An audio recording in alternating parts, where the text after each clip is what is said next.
We've come along to our co-op tonight, looking at leadership and in particular things around how your self-awareness and how you can put that into practice in the workplace. The best thing I think I learned tonight was actually it's important to take stock, take a pause and really realise how in the moment you are truly feeling and act on what you're truly feeling.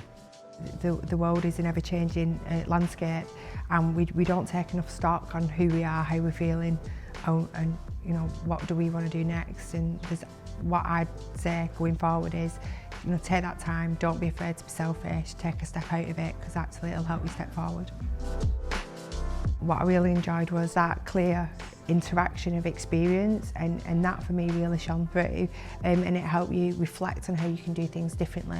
At United Utilities we have a very open culture, a very positive environment where people are encouraged to give their ideas and to contribute, and we have a leadership environment whereby anyone really can make a difference. And these kind of courses really help you to assess where you can make the most impact in the environment that you exist in.